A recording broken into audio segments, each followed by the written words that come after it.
Hi, my name is Tomek. I'm a bicycle guru, bicycle mechanic from Dewsbury. Today I will show you how to check the bike, the condition of the bike. Many people call me and ask for service, and I will show you how to do this simple job that I normally do when you, as a customer, deliver the bike, and I can see the condition of all the components. Even if it looks clean and you wash the bike properly, many parts of it, they may not work as they should. So I will go over the bike and show you what you could do at home to check the condition of all the moving and not moving parts of the bike.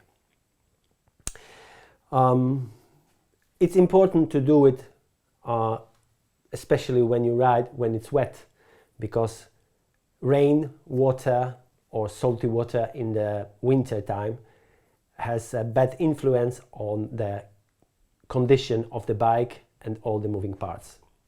I will start with the bearings that are in the bike.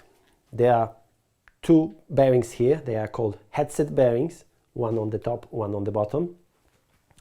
Two bearings in the front wheel, four bearings in the rear wheel, in the rear hub, and two bearings in the bottom bracket area in your bike. I will start here first. So when you hold the stem and move the fork side to side, if the bearings are in good condition, they should be quiet and you don't feel any rough moving of the bearings inside.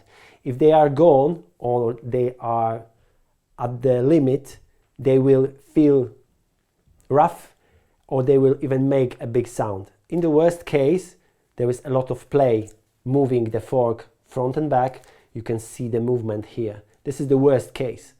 But normally, if they are smooth, that means that the grease is still there, that the water hasn't damaged the bearings inside. Second set of the bearings are inside the front wheel. So what you do, you spin the wheel and listen to the wheel. When it's quiet, so that means that the bearings are in good condition. Second thing that you have to do is just hold the fork and move the wheel. In this case, I need to tighten it. And move the wheel side to side to see if the wheel has some side play. If there is any side play, so that means that the front hub and the bearings inside, they need to be adjusted or replaced depending on the type of bearing that is inside. But as long as it spins smoothly and you can't hear any sound coming from inside of the hub, everything is fine. Next part is the rear hub. It's a little bit harder because you have here the cassette and the clutch mechanism inside. So when you spin it, the wheel clutch mechanism generates some noise. So it's way harder to feel how the condition of the bearings is. So the best way to do it is just remove the wheel from the bike.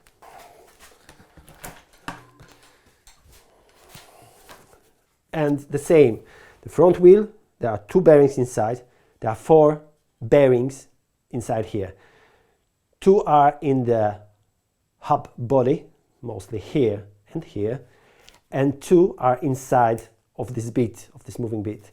So if you take the wheel in your hand and spin it, you can feel or just hear if the bearings are quiet or not.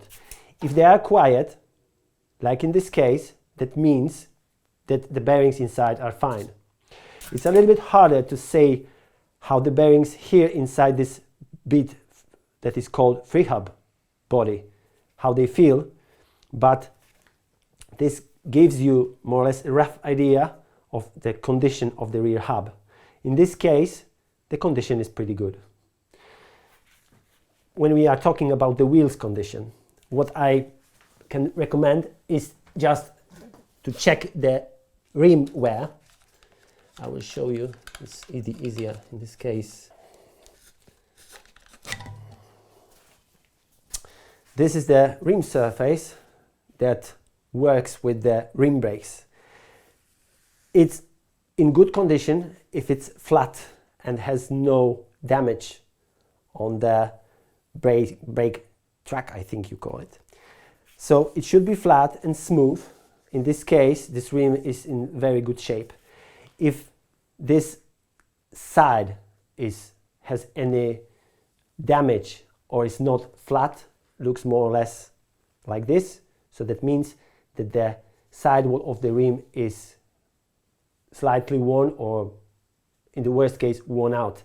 It's very important, because if the sidewall of the rim is worn out, in worst case, when you pressurize the tire or when you ride your bike, the rim might explode, and in this case it might be very dangerous, because if the side bits of the rim, they just open, they can just lock the wheel inside the front fork on the rear fork, and it might cause a pretty dangerous accident. So it's very important to check, as with the old bikes that have rim brakes, to just check the rim surface, let's say once per month. If the wheels are pretty new, it's not a big problem, but if the wheels are 2, 3, 4 years old, it's very important to check it, to just have an idea what is the condition of the rim. It's important to check the condition of the tire, because the tires, they wear out because there is a friction between the tire and the surface that you ride on, and depending on the tire, this surface is more or less affected by your riding style, by your weight, and by the conditions.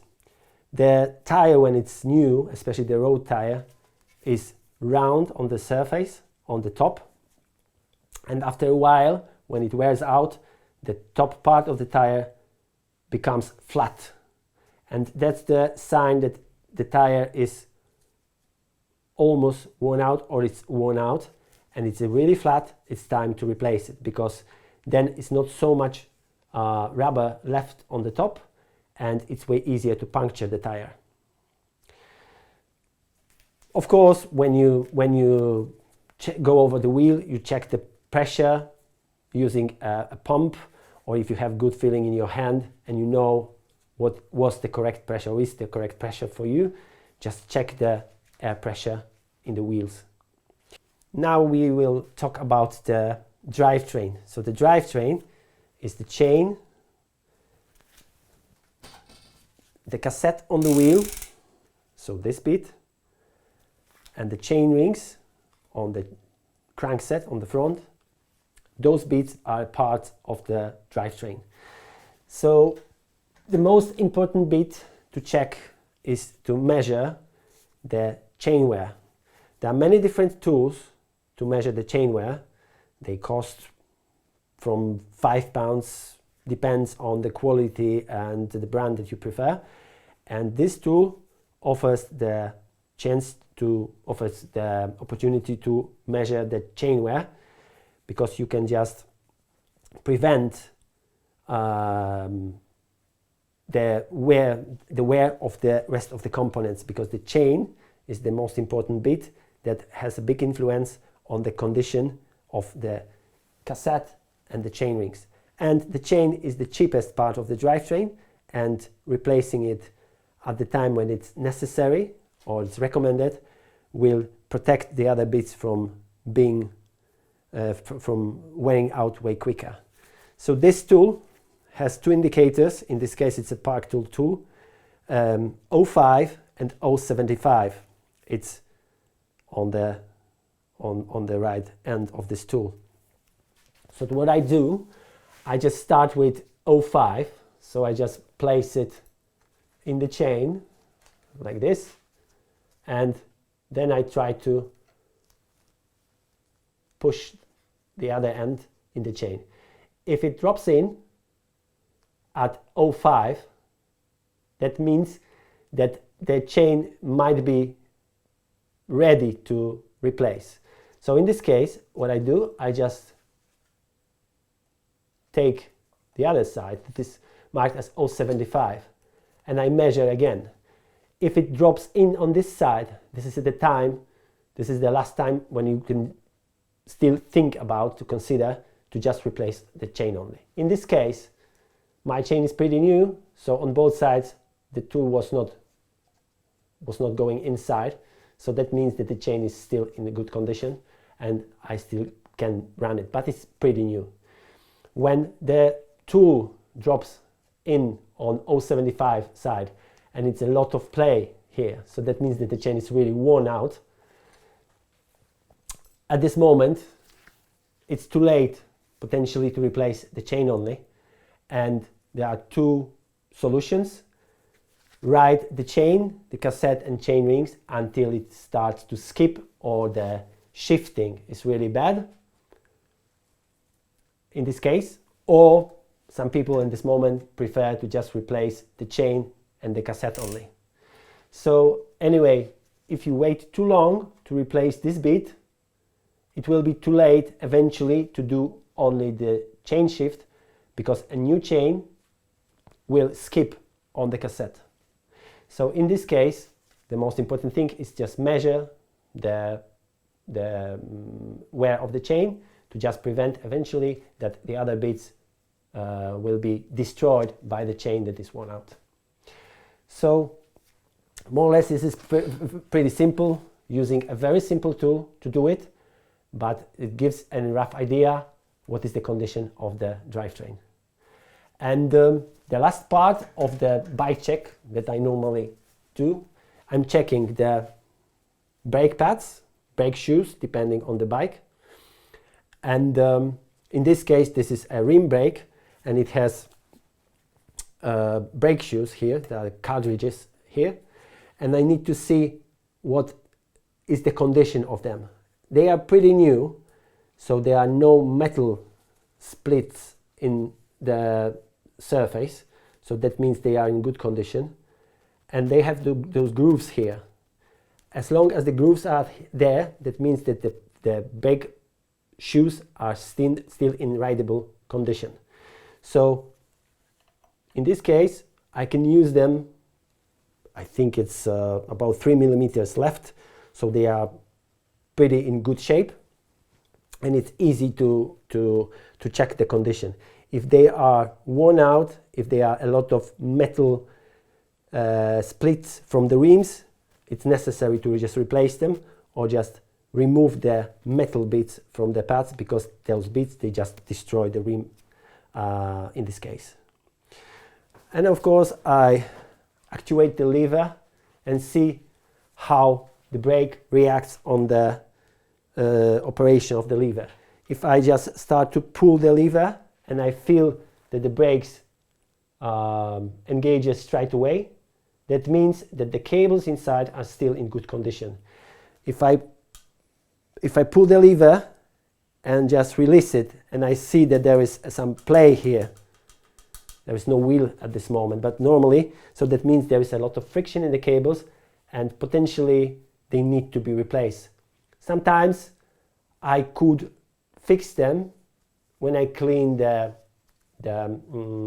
hose in this case, and just using some grease or some oil, clean it a little bit and make them work. But if the operation is pretty bad, it's better to replace them, because the cables, they go rusty, the inner wires, they get rusty, and then they just contaminate the outer cables of the braking system. The last thing that is important in this case is just checking the shifting of the drivetrain.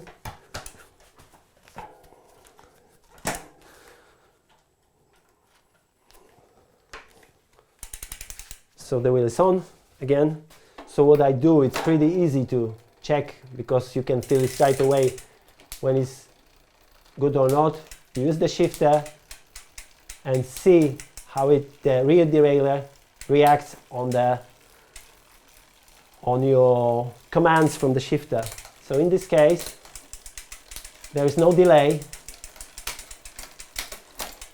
I press the lever and the derailleur moves to the expected position, and the shifting is not delayed, it's still fine. So that means that the cables are okay.